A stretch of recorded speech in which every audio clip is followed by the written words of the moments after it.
আসসালামু আলাইকুম রহমতুল্লাহ। সম্মানিত দর্শক, পছন্দের মানুষকে বিয়ে করতে চাইলে বা কাউকে পছন্দ হলে তাকে যদি আপনি বিয়ে করতে চান, তাহলে এই আমলটি আপনার জন্য। আজকের এই আমলটি খুবই গুরুত্বপূর্ণ একটি আমল হতে যাচ্ছে।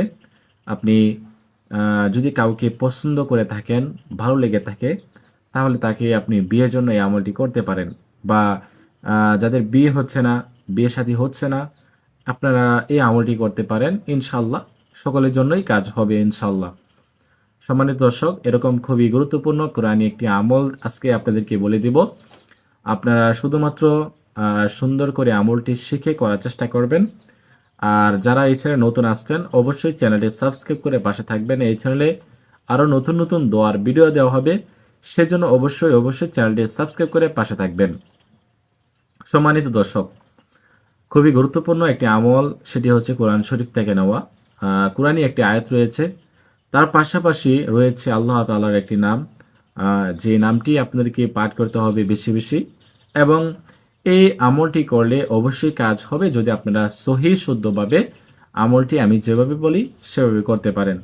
হ্যাঁ, তো এই আমলটি করার জন্য আপনাদেরকে পবিত্রতা অর্জন করতে হবে এবং আপনি এই আমলটি করবেন ফজরের নামাজের পরে। ঠিক আছে? আপনি ফজরের নামাজের পরে এক জায়গায় বসবেন, বসে পবিত্র অবস্থায় 3 বার ইস্তিগফার পাঠ করবেন। আস্তাগফিরুল্লাহ, আস্তাগফিরুল্লাহ, আস্তাগফিরুল্লাহ। তারপরে 3 বার দুরূদ শরীফ পাঠ করবেন, যে দুরূদ শরীফ আমরা নামাজের মধ্যে পাঠ করে থাকি।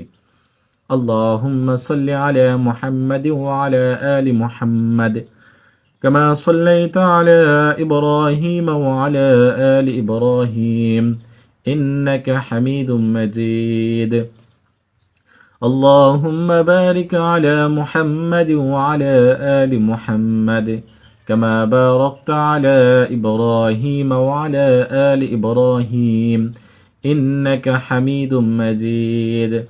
এরকম ভাবে আপনাদেরকে কতবার 3 বার দুরূদ শরীফ পাঠ করতে হবে, বা যে কোনো দুরূদ শরীফ আপনারা পাঠ করতে পারেন, তবে এই দুরূদ শরীফ পাঠ করার চেষ্টা করবেন। তারপরে কথা হচ্ছে ওই আয়াতটি কি?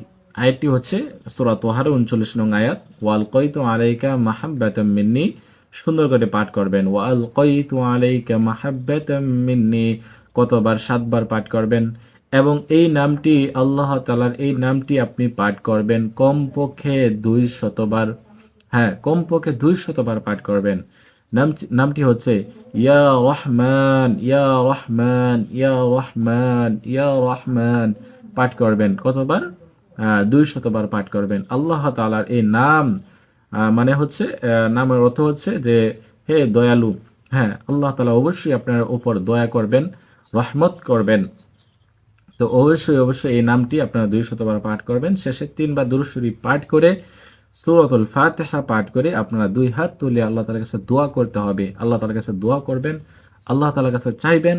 আল্লাহ তাআলা অবশ্যই যে ব্যক্তিকে উদ্দেশ্য করে আপনি আমলটি করবেন, যে ব্যক্তিকে আপনি বিয়ে করতে চান, তো ওই ব্যক্তিকে আপনি এই উদ্দেশ্য করে আল্লাহ তাআলার কাছে চাইবেন। আল্লাহ তাআলা অবশ্যই আপনার মনের আশা পূরণ করবেন। তো কোরআনী আমলটি করে আপনারা আল্লাহ তাআলার কাছে চাইতে পারেন, আল্লাহ তাআলা অবশ্যই আপনাদের মনের আশা পূরণ করবেন। আল্লাহ তাআলা আপনারা আল্লাহ তাআলার কাছে যদি চাইতে পারেন, আল্লাহ তাআলা অবশ্যই দিবে। তো সেই জন্য আপনারা এভাবে আমলটি করে আল্লাহ তাআলার কাছে চাইবেন। তো আজকের মতো এই পর্যন্তই। আল্লাহ হাফেজ।